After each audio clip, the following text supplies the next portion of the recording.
নমস্কার বন্ধুরা, আজ আমরা এসেছি নেপালের এক এমন পবিত্র স্থানে যেখানে এসে মানুষ চায় মুক্তি, মোক্ষ আর শান্তি। হ্যাঁ, আজকের এই ভিডিও মুক্তিনাথ মন্দিরকে নিয়ে। এর ইতিহাস, রহস্য আর 108টি যে জলধারা এখানে রয়েছে, সেই 108টি জলধারা যেটি খুবই পবিত্র মনে করা হয়। হ্যাঁ, আর এখানকার যে সিঁড়িগুলো আছে, টোটাল 360টি সিঁড়ি অতিক্রম করে তারপর মুক্তিনাথ মন্দিরে উঠতে হয়। ভিডিওটি শেষ পর্যন্ত দেখবেন, কারণ শেষের তথ্যটা খুবই গুরুত্বপূর্ণ।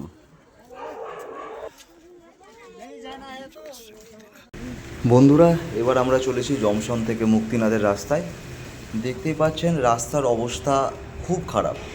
একদিকে উঁচু পাহাড় আর একদিকে খাড়ায়। মানে যদি কোনো রকমে গাড়ি যদি একবার যদি সাইড হয়ে যায় বা কোনো কারণে যদি একবার চাকা নিচে নেমে যায়, তাহলে সত্যিই অসহায়। আর এই রাস্তায় পড়বে কালিয়া গণ্ডক নদী। পুরো মুক্তিনাথ থেকে জংশন বললে ভুল হবে, পোখরা পর্যন্ত যে রাস্তাটা আছে পুরোটাই কালিয়া গণ্ডক নদীর তার পাশ দিয়ে বয়ে চলেছে। এক অপূর্ব দৃশ্য দেখতেই পাচ্ছেন। সাইড দিয়ে পুরো খাড়াই পাহাড়, আর তার ঠিক অপোজিট সাইডে রয়েছে একদম গভীর খাদ।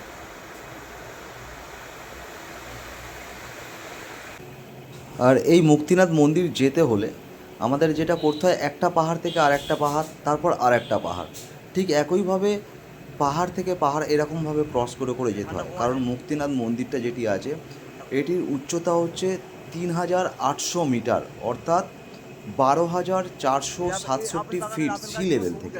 সুতরাং বুঝতেই পারছেন কতটা উচ্চতা আছে। দেখতেই পাচ্ছেন যে গভীর খাদের যে নিচুর লেভেলটা, সেটা সত্যিই ভয়ঙ্কর।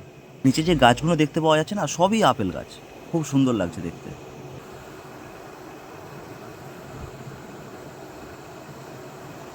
শেষমেশ আমরা চলেই এলাম মুক্তিনাথের পার্কিংয়ে গাড়ি রেখে এবার আমরা ধীরে ধীরে মুক্তিনাথ মন্দিরের উদ্দেশ্যে আমরা রওনা দিচ্ছি। তবে বন্ধুরা, মুক্তিনাথ যে পার্কিং আছে ওখান থেকে মুক্তিনাথ মন্দির অনেকটাই দূরে, প্রায় হেঁটে 2 থেকে 2.5 কিলোমিটার। আর সব থেকে বড় সমস্যা হলো এই রাস্তাটা অনেকটা ধীরে ধীরে উপরের দিকে উঠছে, সুতরাং হেঁটে ওঠার সময় প্রচণ্ড কষ্ট হয়। আপনারা দেখতেই পাচ্ছেন। হ্যাঁ, আর এখানে আছে ঘোড়া।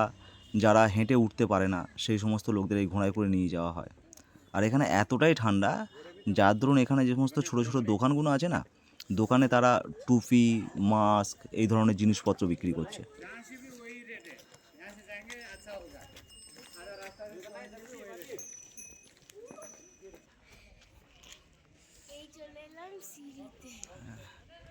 মুক্তিনাথের সিঁড়ি, টোটাল কতখানা সিঁড়ি আছে দেখতেই পাচ্ছেন।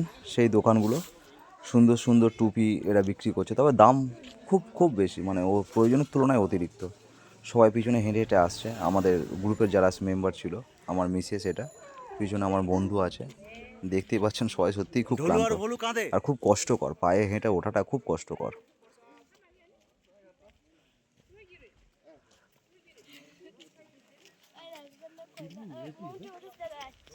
কই মাউন্ট এভারেস্ট?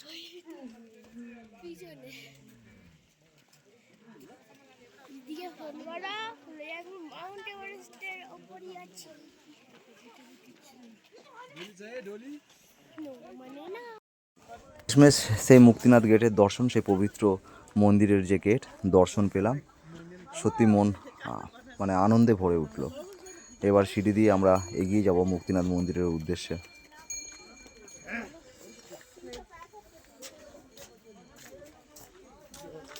এবার সেই 360টি সিঁড়ি অতিক্রম করে আমাদের মন্দিরে উঠতে হবে।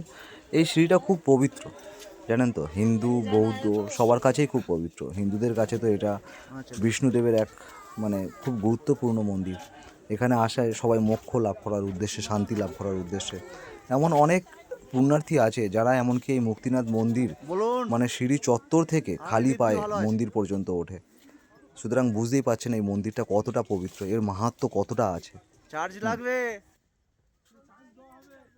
আমার হাত কাঁপছে। হ্যাঁ,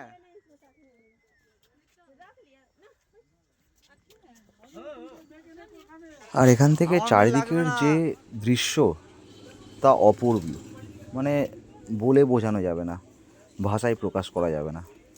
যে একটা আলাদা অনুভূতি এই মন্দিরের সিঁড়ি দিয়ে যখন উঠছি আর চারিদিকে যখন দেখছি সমস্ত মাউন্টেন ভিউগুলো যখন দেখছি তখন খুব খুব সুন্দর লাগছে। মানে অসাধারণ মনের মধ্যে একটা ফিলিং আসছে। সমস্ত পাহাড়ের চূড়াইগুলো হালকা হালকা বরফের আস্তরণ পড়ে সাদা হয়ে আছে, দেখতে এক অপূর্ব লাগছে সমস্ত পাহাড়ের চূড়াতে। হ্যাঁ, আর দেখতেই পাচ্ছেন কিন্তু এখানকার যারা ঘোড়া সাওয়ারি মানে ঘোড়া নিয়ে যারা ওঠানামা করে তারা খুব দ্রুত ওঠানামা করে।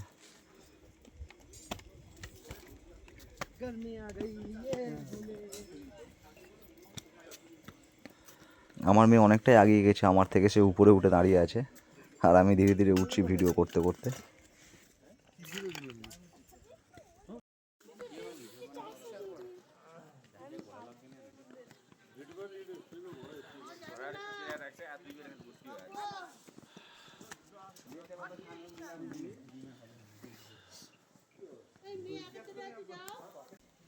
মন্দিরের ঢোকার মুখে মানে ঠিক গেটের মুখে এই 3টি স্তম্ভ আছে। সবাই এখানে ঘোরায়, মনে করা হয় এখানে পূর্ণ লাভ করা হয়, নেপালিরা এটাই মনে করে। মন্দিরের সেকেন্ড গেট আমরা ক্রস করেছি, এবার ধীরে ধীরে ওপরের দিকে উঠছি। তবে সিঁড়ির আর শেষ নেই, বুঝতেই পারছেন কতগুলো সিঁড়ি অতিক্রম করে উঠেছি, আবার সিঁড়ি। তবে এখানে ঠান্ডা এতটাই বেশি, মানে এই সময় ডিসেম্বরের আমরা এন্ডে গিয়েছিলাম তো টেম্পারেচার ছিল -7 ডিগ্রি, মানে বুঝতেই পারছেন কি পরিমাণ ঠান্ডা। মন্দিরের মধ্যে ঢুকে গেলাম, এই হলো সেই পবিত্র মুক্তিনাথ মন্দির। দেখতেই পাচ্ছেন সবাই জ্যাকেট পরে আছে, টুপি পরে আছে, মাফলার লাগিয়ে আছে, মানে এতটাই ঠান্ডা এখানে। আর স্নান করা সত্যি কথা বলতে ইম্পসিবল ছিল, মানে আমি ভাবতেই পারিনি যে আমি এখানে স্নান করতে পারবো।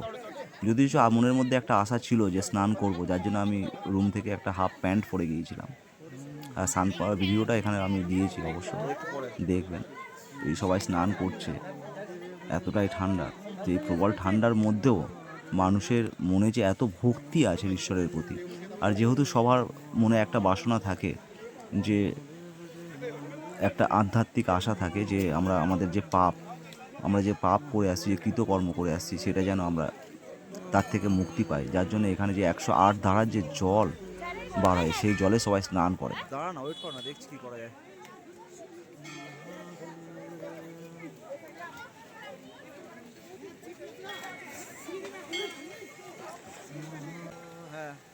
হচ্ছে মন্দিরের ভিতরের অংশ। এই মন্দিরের মধ্যেই আছে সেই ভগবান বিষ্ণুর মূর্তি। আর এই পিছনে এই 108 ধারার জল আপনারা দেখছেন যে পড়ছে। আর এই সাইডে যে লোহার রেলিং দেওয়া আছে না, এতে পুরো বরফ জমে গেছে, মানে পুরোটাই বরফ জমে গেছে। যেহেতু জল কনস্ট্যান্টলি হিমালয় থেকে এখানে আসছে, যার জন্য জলের প্রবাহের জন্য জলটা বরফে পরিণত হয় না। আর এছাড়া একটা ঈশ্বরের অসীম ক্ষমতা, অসীম কৃপা, সবাই পাপ মুক্ত করার জন্য এখানে স্নান করেন, তাই জল সবসময় এখানে পড়ে, যতই ঠান্ডা পড়ুক না কেন। কিন্তু জলটা প্রচণ্ড ঠান্ডা থাকে, মানে কি পরিমাণ ঠান্ডা আপনারা চান না করলে বুঝতে পারবেন না।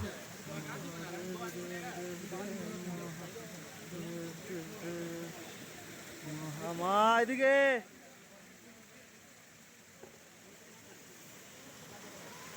সহস্রধার জল, মুক্তিনাথের হিমালয়ের পর্বত থেকে আসছে সেই পবিত্র জল, যেই জলে স্নান করলে আমরা মুক্তি লাভ করি।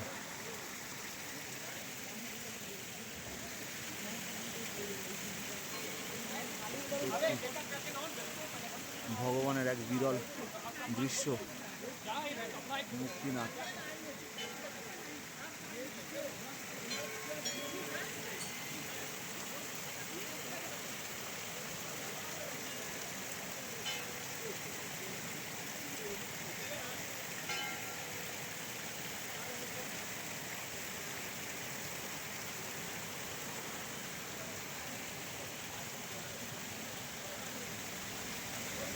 এখান থেকে স্নান করার পরে তারপরে আবার এই 2 কুণ্ডুতে স্নান করতে হবে।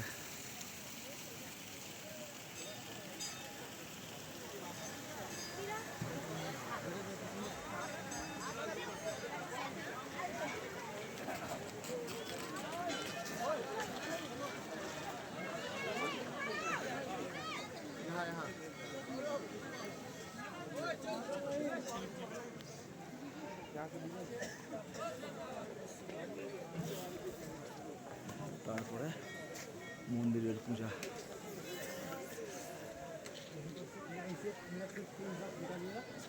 আর এই হচ্ছে আমার সেই স্নান করার ভিডিও, যে মুহূর্তে আমি স্নান করছিলাম। ভিডিওটা ক্যাপচার করেছে আমার মেয়ে।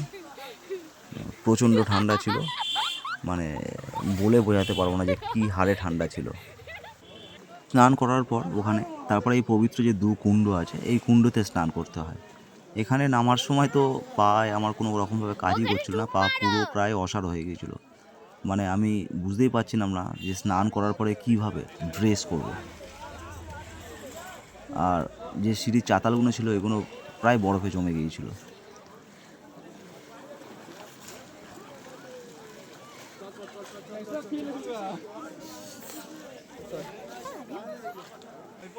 তারপর ড্রেস করার পরে আগুনে কিছুটা পা শিখে নিতে আবার ঠিকঠাক হয়ে গেছে।